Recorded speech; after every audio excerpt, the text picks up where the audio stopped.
Hey there, everybody. Welcome to Take the Black Live. We are back with you after taking 2 weeks off for an NFL Live draft show that consumed our entire office for a little bit. So we are back with you. We are excited. I am Kayla Canarum alongside Dan Selcke. Cheers, Dan. Cheers, Kayla. And cheers to everyone out there watching Take the Black Live to go with the latest in Game of Thrones, Song of Ice and Fire news.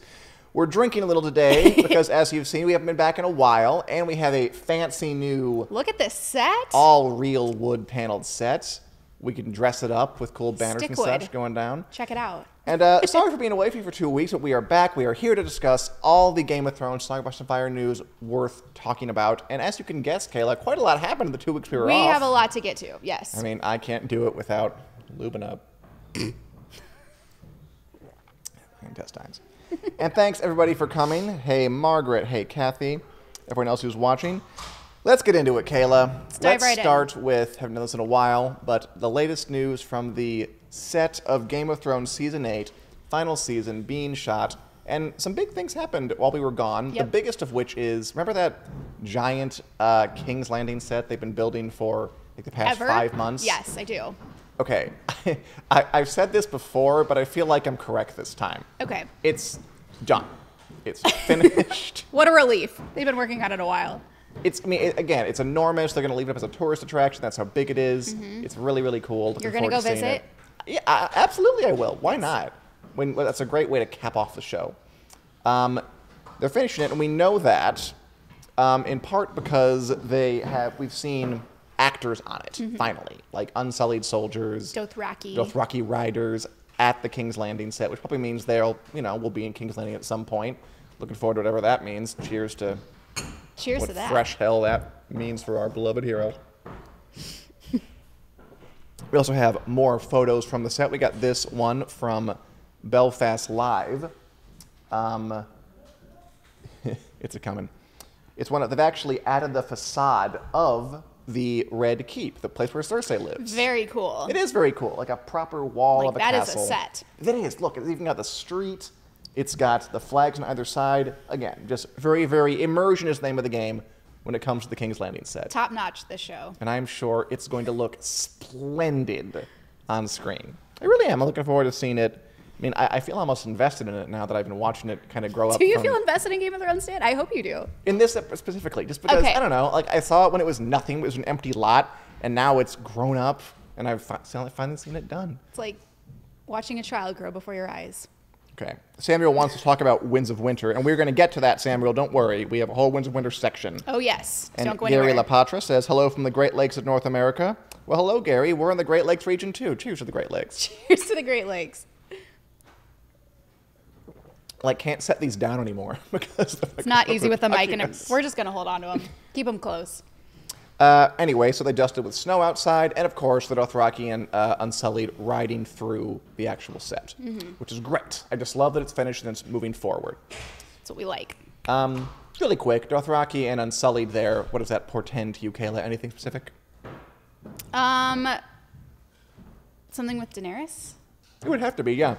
Yes. I'm guessing they go up north, get their butts kicked by the White Walkers, and or defeat them, and then one way or another come back down to either take refuge with Cersei or deal with Cersei. Yep. Is my guess. Either way, we're in for a swell battle scene.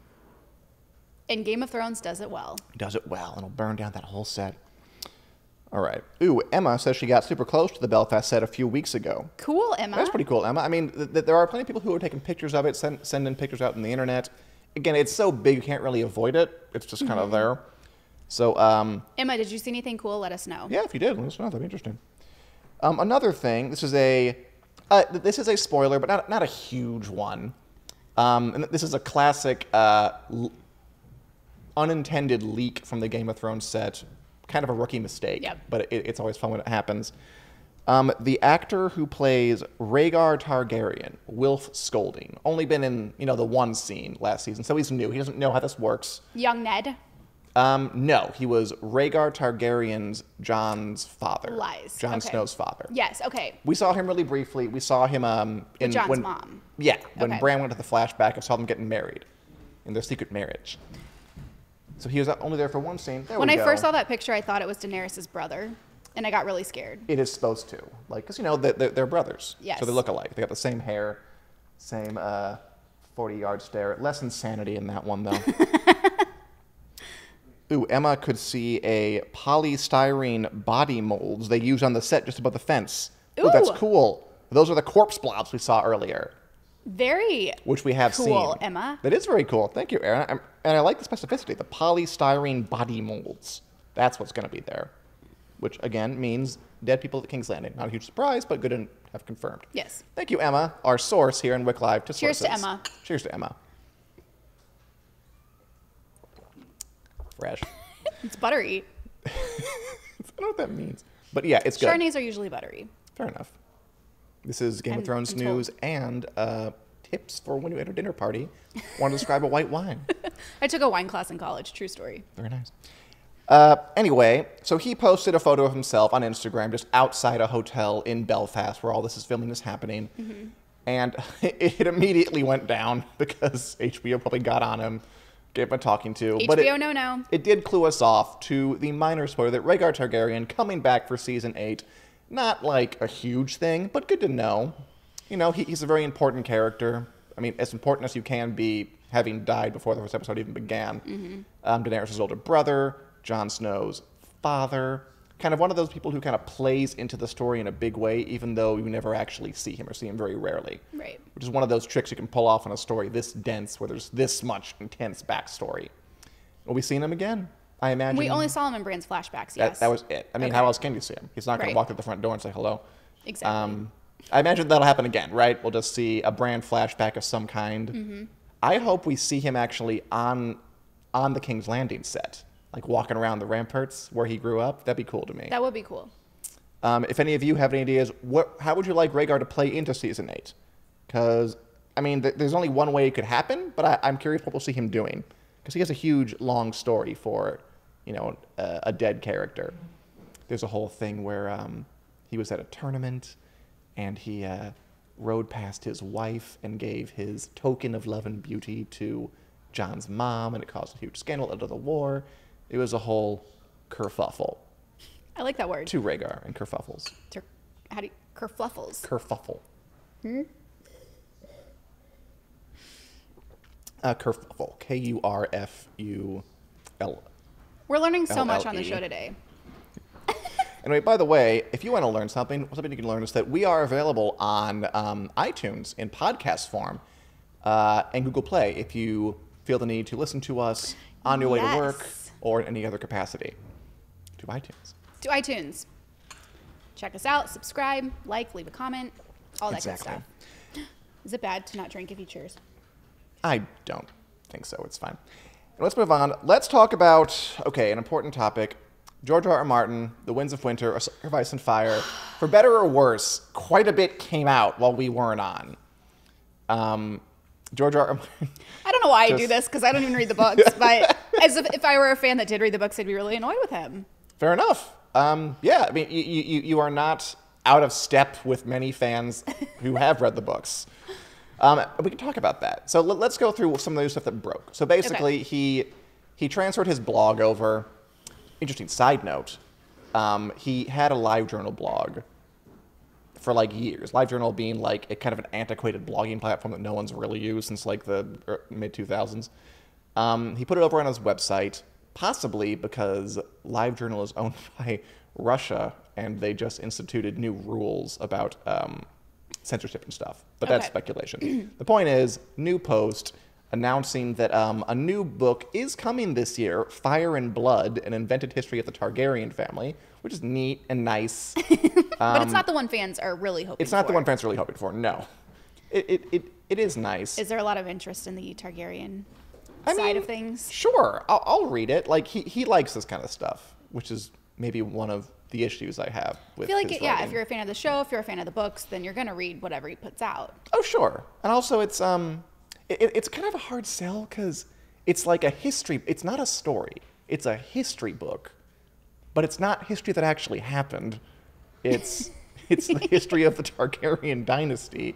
It's written like, like that man must like have germs quite the and imagination. He has obviously Obviously, enormous yes. imagination, ridiculously. I can't so. imagine having that large of an imagination. Sometimes I think he cares more about kind of the world building aspect of it than he does about like the plot moving forward. I can see that.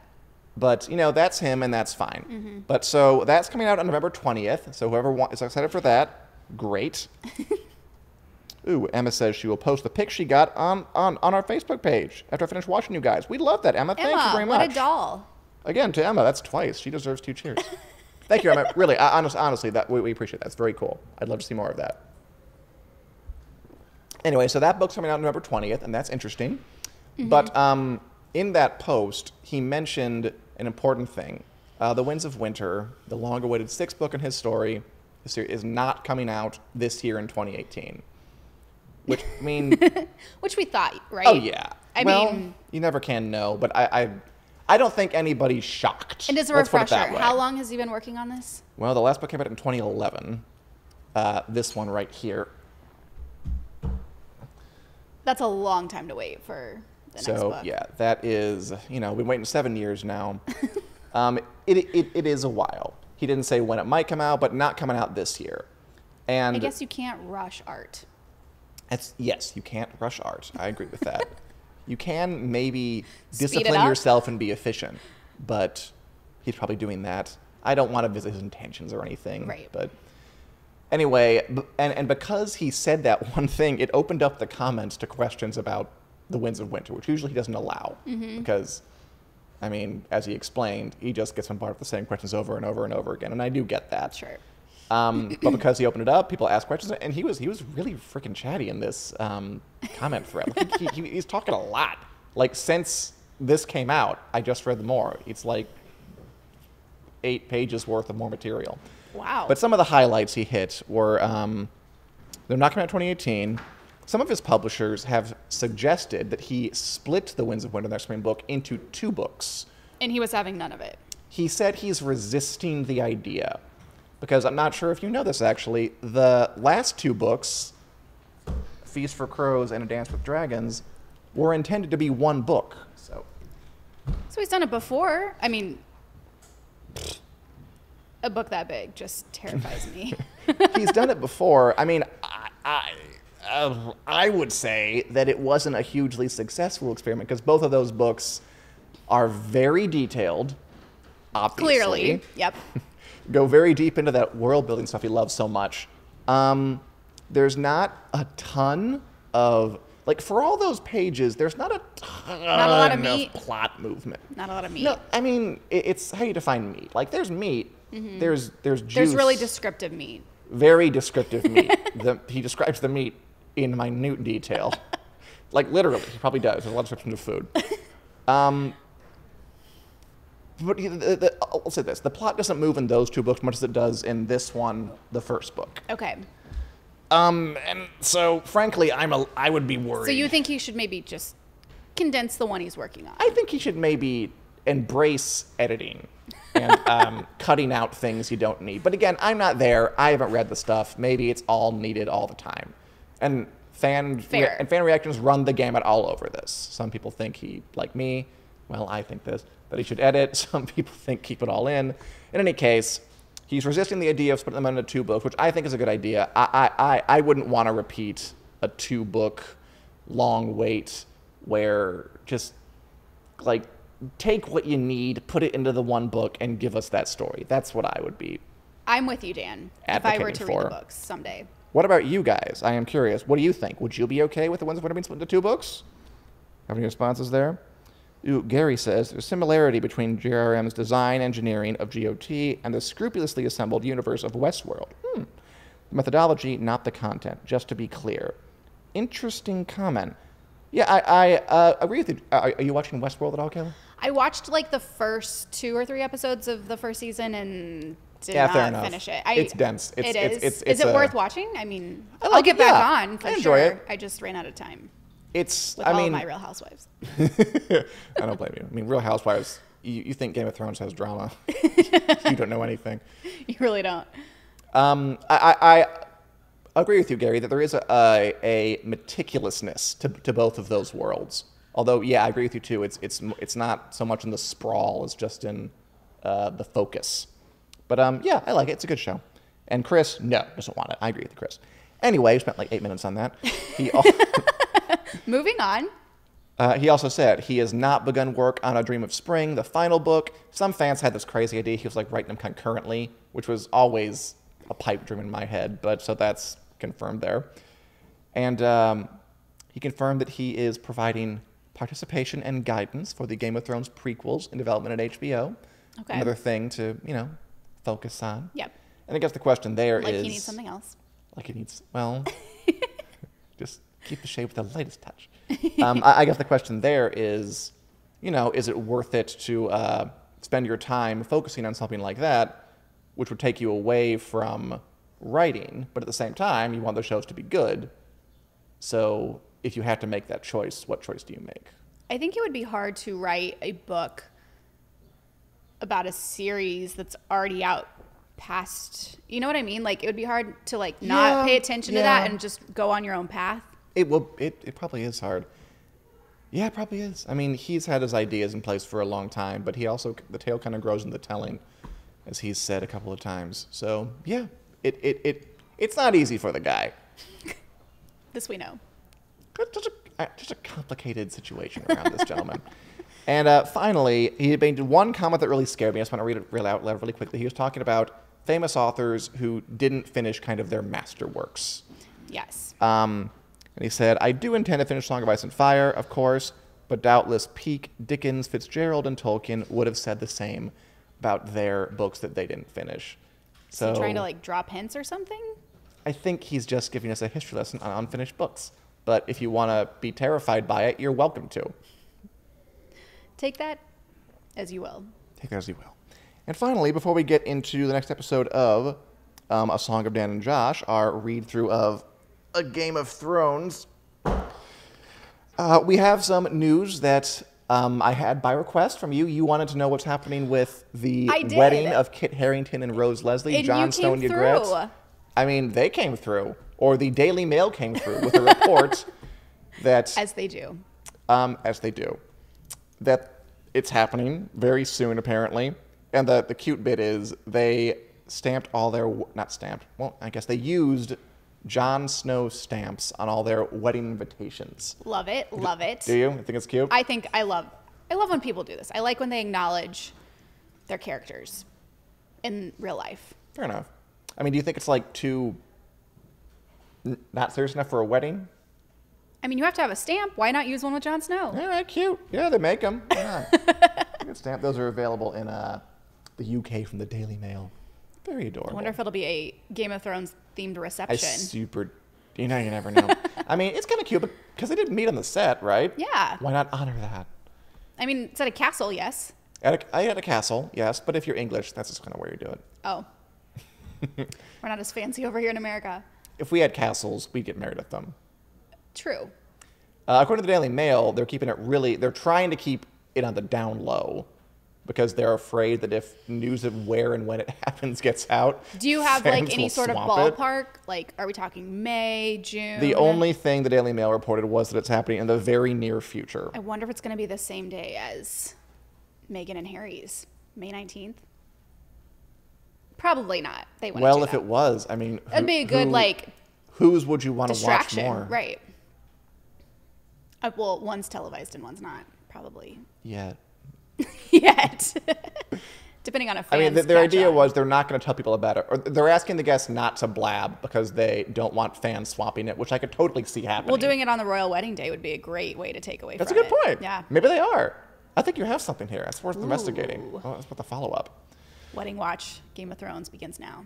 Harrington, Leslie, Hair Watch, Wedding Watch, Game of Thrones 2018 Super Bowl. Why didn't we send you to Scotland, covering the wedding? Everyone's doing for the royal wedding. I can't think of one good reason. I'm going to ask my bosses about this. Go ahead. Advocate for my behalf. Anyway, that is the Game of Thrones Song of Ice and Fire news. Samuel said, I guess it's fine. This is Samuel on whether they should split Winds of Winter up into 2 books. It's fine as long as they're released simultaneously. Imagine waiting 8 more years for Winds of Winter Part 2 and 8 more for the last one. I don't want to imagine that, Samuel. I really don't. You. So, yeah, if they're released simultaneously, how about like Infinity War, like one this year and one next year? I could get on board with that. Other than that, no, I agree. Please, no. Maybe it'll be best if he releases it. Maybe he's doing this on purpose to release it after season 8 airs. So then it's like it's the gift that keeps giving. Yeah, I've heard that. Quite possibly. Kind of doubt it. Okay, any other thoughts? About what? Anything at all. I'm very excited for this Game of Thrones wedding. I will do my best to report it. I'm sure some stuff will leak out. I hope they don't get swamped with fans. I hope no one like crashes it. Game of Thrones wedding crashers. That'd be a fun wedding to crash. And it's small. You said it's like 200 guests. Yeah. That's a fairly small wedding. I think so. Hopefully it goes off well. Intimate, close friends and family. This time next week, maybe we'll have their wedding picture arranged artfully with the flower girl and the dogs that has the rings tied to the neck or something. Wonderful. Well, if anyone's going to have it, it's going to be you, Dan. If you're headed out, Kayla, why don't you pour your wine into my glass and then... Really? No, never mind. You can keep it. Do you want it? I was just going to take it with me. Go take it with you. Unless you want more. But there's the bottle right I'm there. okay. Okay. See you guys next week. Good to be back with you. Yes. Cheers, Until Kayla. next time. Thank you Cheers. very much. Thank you, Dan. Now we're going to bring on Mr. Josh Hill, who is helping me read through A Game of Thrones in a series we call A Song of Dan and Josh. I've read the books multiple times. Josh has never read the books. We read them through together, see what we can find. Josh, how you doing? How these last 2 weeks been to you? They've been very good. Hi, everybody. if you're a long time Hi, watcher, everybody. Hi, You're like Dr. everybody. Nick every time I show up. Nick. Oh, man. So, okay. With Winds of Winter, like, he has to give us some time to catch up with A Song of Dan and Josh. Like, he has to know. Yeah, I think should. this is why He he's really delaying the publication of the book at this point. That's a good point. I like it. You probably pay attention to this. What? We have very good questions in the chat because the people that watch this show are wonderful people. They do. Julie and who are some of the other people that are here? Ooh, Kenny Damo asks, what panels will I be on at Con of Thrones? Yes. That's a good question. I'll be on 3 panels, Kenny, one of which was announced, and I forget which one it was. Is that the juicy one that you were teased the other week, and you're like, you're going to have to wait? And now... I'm on 3. One's been announced. I don't want to announce the other 2 without permission. I'm on 1. I'll say which one is top of my head. I'm on 1 about the effect Game of Thrones has had on the world of television, how television has changed because of it. And I think it has. Do you? Big time. Oh, big time. You watch Amazon TV. is making a Game of Thrones style show specifically because of Game of Thrones. Yeah. Like, that doesn't happen without this. I think it's changed it completely. Absolutely. And all the imitators, some have risen, some have fallen. Like a show like Outlander. Like, it's not a Game of Thrones clone, but it wouldn't have gotten made without Game of Thrones being a success. Well, there was a book, I think Terry Brooks wrote it, The Chronicles of Shannara or something like that. Yeah, that got made. That was an MTV show, and it got canceled. But the point is, like, that doesn't get made, I don't think, without the credit that Game of Thrones built up. It's made like a TV arms race to go bigger. It's like Westworld too. It's not like Game of Thrones, but that kind of spending on a show, Game of Thrones proved that could be successful. Yep. That's how it's affected it. Also, really quick before we go into the next thing, you don't have glasses anymore. Why? Because I sat on them when I was trying on clothes, and it was really good too because I was taking pictures to show somebody and be like, yeah, this jacket looks really good. And I was sitting down. And as I was sitting down, realizing that the jacket looked really good, I was like, I'm sitting on my glasses. And I put them on and they're all crooked. I actually had fixed them and I was worried that they were crooked. Okay. And then I adjusted them and they all fell apart on me. And I was like, it's like every person with glasses' worst nightmare. It's like when you get hit in the face playing sports and the glasses come off. It's a weird thing, but. All right. I'm sorry. I didn't mean to embarrass you. I thought no, it's not embarrassing. You wanted to get in context. Well, cool. I just had to clear that up because I've noticed, and maybe you noticed too. Anyway, let's talk about A Song of Ice and Fire, Game of Thrones. We read 2 chapters two very this good week. Chapters. Okay, let's get it started then. We read Catelyn 7, which is the one where Bronn and Ser Vardis Egan fight for Tyrion's life. What struck you about this one? And Bronn wins. Bronn wins all over the place. I don't know. I feel like Catelyn is starting to kind of, I don't want to say like unravel the mystery of Jon Arryn, this big MacGuffin that we have, but his name did come up a couple of times that she was wondering which of the Lannisters killed him and all this kind of stuff. Right. I don't know. What really stuck out to me in this chapter, I think, is a continuation of the last chapter that we read where Tyrion was kind of figuring things out on the fly, but then fell into this lucky trap where Lysa wanted him dead so bad that she would do it at any means necessary, which ended up being the thing that saved him because Bronn, kicked ass in this here. So Lysa underestimated. Yeah, I guess so. Underestimated the extent to which Tyrion could actually pull this off. Underestimated, and I also think that I guess the analogy could be she danced before she crossed the goal line. She was kind of celebrating Tyrion being able to kill Tyrion and do something that Catelyn couldn't do, because remember, we've got this sibling rivalry kind of going on here. And then it didn't work out. So poor Lysa, but that doesn't really surprise me. I did like that this chapter was from the point of view of Catelyn watching all of this happen and not Tyrion. That was interesting. So, because I could easily have seen this be Tyrion kind of, the literary dramatics of it, I could see it in Tyrion trying to watch Bronn fight for his life and hearing what he was thinking. But I did like this coming from Catelyn and her perspective and kind of watching everything unfold and how it affects her and how it affects the things moving forward. So it could be more like dispassionate, because if it was in Tyrion's head, maybe he would be more invested in Bronn winning, obviously. Yeah. So it would be a different kind of fight. And we chose this. We can get a little more of an unbiased view. And she also came to the conclusion too that Tyrion is more valuable to her alive. So he absolutely is. She doesn't need him dead. So she did kind of have a dog in the fight a little bit. Even because going back and forth, he's her prisoner. Yeah. She wants.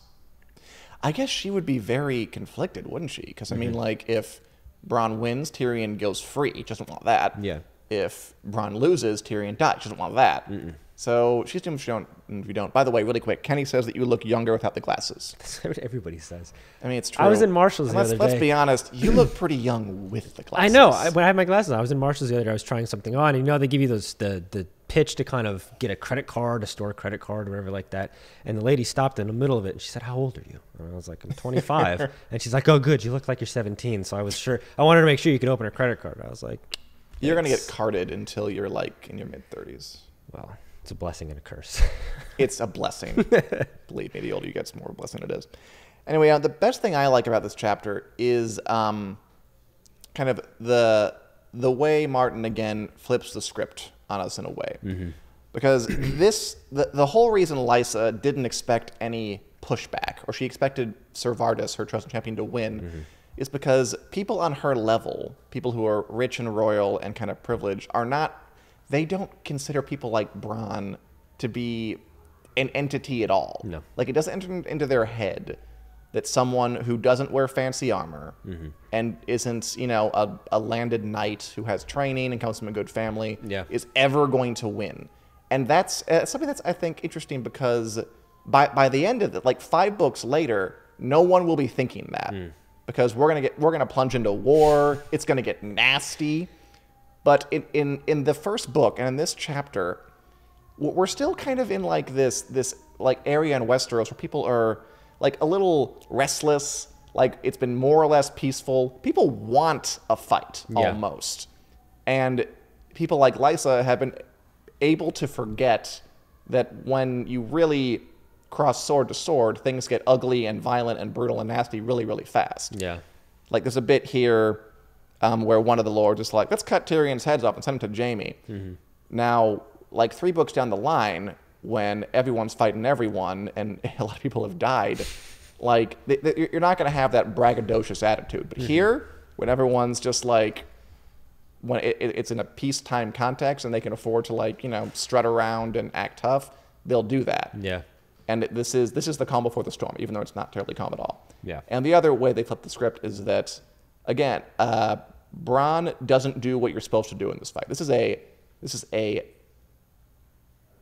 trial by combat. It's a courtly battle where 2 people get in their mail and their swords and their helmets and whatever, and they fight like gentlemen.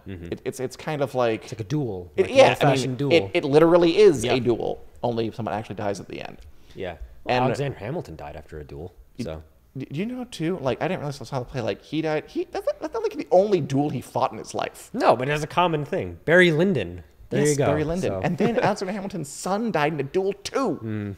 Against Aaron Burr, someone who knew him. Trial by combat back in the day. Trial by combat. It's about it because honor is mixed up in it. Like you're not supposed to do what Bronn does, which is fight to win, which is dress down, move around a lot, like push a statue onto the dude, like using the set dressing to your advantage.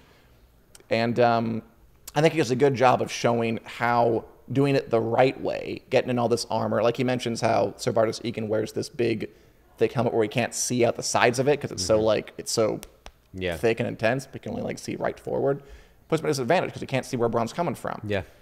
And there's even one point, Robin Aaron says, they're not fighting good, mother. I want them to fight because Bronn is not fighting for show. He's fighting to win. And he wins. Yeah.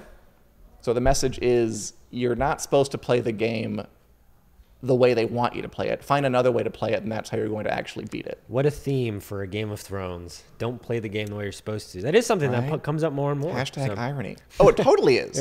I mean, again, we know because we watch the show that Ned Stark gets killed. Because, and again, we've said this again and again, but it bears repeating. He's the honorable, straightforward one who does the right thing. He plays the game the way it's supposed to be played, and he does. So don't play it the right way is a theme that comes up a lot. Yeah. Even Lysa a bit isn't above this. So when Tyrion wins, right, he's free, but it doesn't mean he's going to live. No. He still has to cross through the mountains where they came up. The fine print. Those chapters ago, where they were attacked by those ragged mountain clans. And she's like, yeah, you're free to walk through all that. I'm not going to give you an escort. See if you live through that, Jagweed. So she tries that. So everyone's trying to play the game their own way. And people like Tyrion are pretty smart. They can get through it. People like Lysa are dumb. They're going to mess up. But I don't have a conclusion to that sentence. What are your thoughts? No, the flipping of the script is something that's kind of come up with different chapters. You know, like we said, it's the very existence of Ned's character is the punchline is the script is going to get flipped on him. So that's the punchline. Good call. So I do enjoy when we see it because that's the big picture flip. These little things where it's like this is a thing that more than one person is thinking about. And if you look at the characters that are kind of playing outside of the rules, you know, Littlefinger, Bronn, Tyrion to an extent, Jaime and Cersei for sure. Those are the characters that rise up and then they become more prominent later in the series. I'm assuming in the books as well. So yeah, totally. Yeah, it's kind of like this whole book so far, I've thought of it as like setting up the rest of the story, even though we're in the story.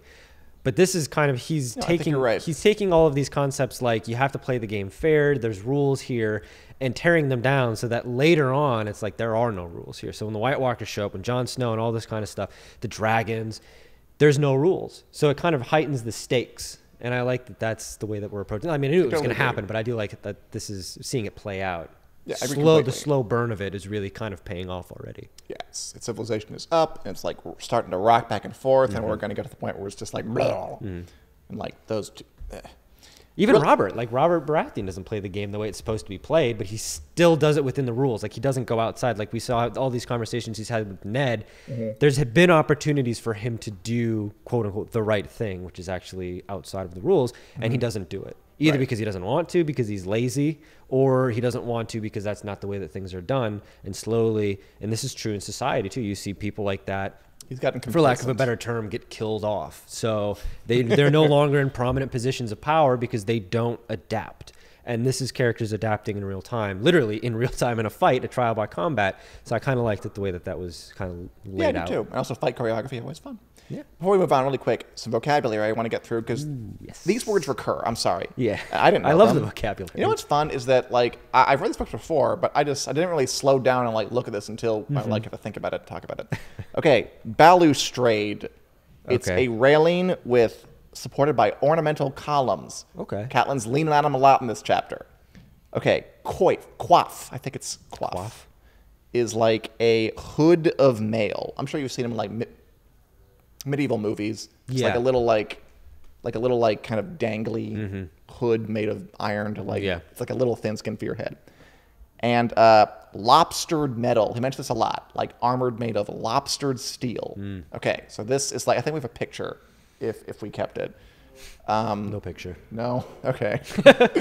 Well, lobstered mail or lobstered steel is kind of like plates of steel that are kind of put Like a lobster on shell. top of like a lobster shell, a on top lobster of shell. one another, and like they overlap.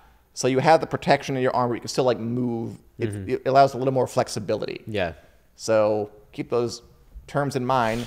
I can use balustrade in my daily life, I think. All right, moving on to John 5. John. Only John 5. Surprised you it's been that little? Yeah, but it does really establish the isolationist approach that he's taking it here, because he's out there, he's north, he's on the wall, he's in another away plot from entirely. everything. Yeah, so we've got, and it's kind of, that's the way that we've had these conversations when we were talking about the last season of the show, about how he's up there at the wall and all this stuff is happening. We have all the politics, Cersei blowing up the Septa Baelor, whatever. And all this stuff, all the politics that are happening, when really none of it matters because the White Walkers are coming. That's, to me, I'm getting that nihilistic feel here, where it's like there's really nothing up here. There's nothing. Everything else that's happening, all the drama with Ned and the trial by combats doesn't mean anything, because up here, this is where everything's the bleep is going to hit the fan. So, but it could be like it could be by design, because I mean, to me, sure. I think that the stuff in the middle with King's Landing and Cersei and Bronn fighting and for Tyrion's life is more interesting than stuff in the wall. Oh yeah, but that's the point. Yeah. Like, it's not interesting, but you better pay attention to it, or it's going to kill you all. So anyway, kind of an in-between chapter. Interesting. This chapter is, I think, one of the first we've come to so far that just was straight up like nothing of this is in the show. I think they graduated, and Alistair Thorne gave them the speech about how you're all stupid and you're bad at your jobs and you're going to get killed out there. But that's about it. That's what I was told at my high school graduation too. Really? Oh yeah. Your high school sounds like it's in dire need of an audit. Yeah, maybe. I haven't been there for a while. It served me well though. All right, well, let that simmer. The bulk of this chapter, though, is kind of John making a personal decision. So he rides out after he graduates from, I don't know, Marine cadet training. And as always, I just think about Full Metal Jacket, because Alistair Thorne, I'm sorry, he was calling them, like, you're all useless and you're going to die like flies. I just flash back to him calling, the Arlie Emery calling them scumbags and maggots, and just they're worthless. But John rides out to the King's Road and kind of has a moment where he's like, do I really want to do this, join the Night's Watch, or should I just go? So that the King's Road filled Jon Snow with a vast longing. Winterfell is down that road, and beyond it, River Run and King's Landing and the Eyrie and so many other places. All the places that Jon would never see. The world was down that road, and he was here. What decision does he make, and why does he make it? I mean, he stayed. He does, yeah. That's the decision. He Spoilers stays. for everybody who hasn't read or seen the show.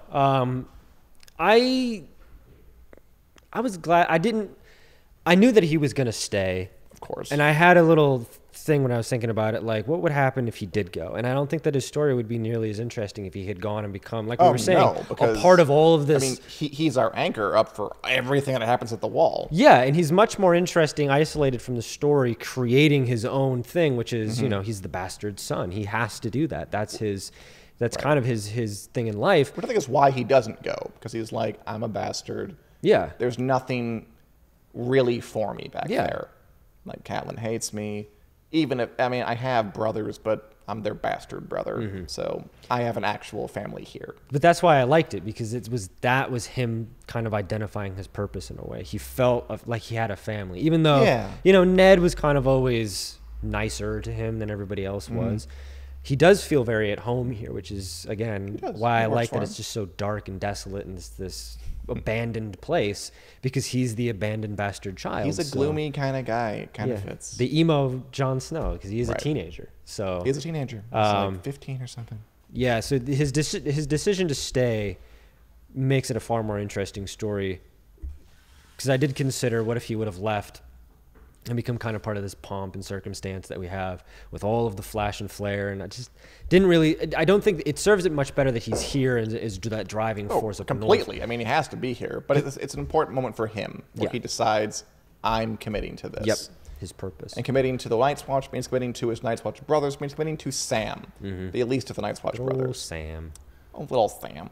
I mean, kind of the most of this chapter is Jon convincing Maester Aemon to graduate Sam. Because Sam, unsurprisingly, did not graduate with the rest of them because he is terrible at what he does and cannot fight. Yeah. And Jon gives this kind of pretty elaborate speech about how, a maester's chain needs different metals, and Night's Watch needs different kind of people, and Sam's a different kind of person. He can read and do sums and help you, maester, in your library. It struck me as like really advanced for a 15-year-old. It's like a very well put together metaphor. But I don't know. Jon's a mopey, introspective kind of guy. Maybe he thought about that. He for a really while. needed to sell Sam graduating, though. So he did. I think he had thought about it for a while. It was, I mean, it was a alert, convincing works. argument. Yeah, it did. It seemed to convince the guy. Interestingly, and we don't really get this in the book in the show that much, but so he's suggesting that Sam replace another dude named Chet, who is currently the maester's assistant. Yeah, the names in this book are like either. Generally, I think that they're pretty good at being like fantasy-ish, but not too fantasy-ish. Chet. Like Cersei is not a name you know someone named Cersei, but it's still like not so out there that you can't accept it. Yeah. Like Chet might be a little too normal. Chet is like, I feel like he should have his collar popped every single time he's coming out. Like Chet's a very. He is clearly a dick. He's like, It's true. You He's can't see the preppy. maester. It's He's preppy. asleep. Go away. Chet. Chet. Yeah. But anyway, so he basically like have Sam replace Chet. Chet Yep. can't even read. Chet's stupid. And Chet won't forget that because as you'll see, like nothing is ever forgotten in these books. That's why these two books are this big, and like nothing happens in these two books. It's not a very good sales pitch for me to want to read them. I mean, you have to read them. That's true. Sorry. Anyway, that happens, and then I think that's about it. Yeah, it was very self-contained. Yeah, it was a nice little quick kind of characterific chapter. Any other closing thoughts about this or the other one? I mean, with this one, it was more or less the bonding of Sam and Jon, which you know is going to happen. But I feel like it happened slower on the show, and we didn't really. It was kind of a more of an instant thing where Jon was like, "I feel bad for this guy. I want to pick him up," and you kind of had to read Kit Harington's facial cues to see, "Oh, I'm feeling bad for this guy." Whereas here, I did like kind of getting in his head and feeling all of the things that he feels about Sam. Because it is an important friendship. And for a guy who we just established didn't go back home because he doesn't feel like he has a home, having Sam there and knowing how he feels about Sam, I think really drove home the emotional point of it. I think you're right. I think this chapter is all about, like, when he's at the crossroads, he's making the decision, do I go to Winterfell or do I go back to the Night's Watch? It's that, like, he has actual brothers, but they'll never be truly his brothers because he's a bastard. But he has effective brothers who are contractually obligated by the law of the realm to be his brothers at Castle Black. So he's sticking with the new family he's found. And that includes the least among them. And in many ways, Sam, for all his gifts, is certainly the least among fighters, if At not least physically equipped. if not scholars. Yeah.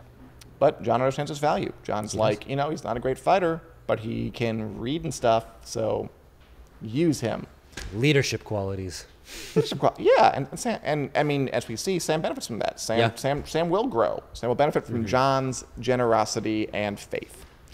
Anyway, thank you, Josh. This has been a delight. Diana, by the way, asks, is the word coiffeur the one you were giving the definition to, or a different one? The word was coif, C-O-I-F. That's the way it was spelled in the book. I might be pronouncing it wrong, but that's what was said. C-O-I-F. Metalhood. I'm not sure what a coiffeur is. We'll take a vocabulary journey with this series, I'm sure. There's plenty of funky words in here. Anyway, next week I think we should read the next Tyrion chapter and the next Eddard chapter. About 20 pages altogether. All right. Next Wednesday, we're back for another episode of Take the Black Live. Till then, you can download the audio version on iTunes and Google Play, and we will see you next Wednesday at 4 p.m. Central Standard Time here on the Winners Coming Facebook page. Thanks a lot for watching.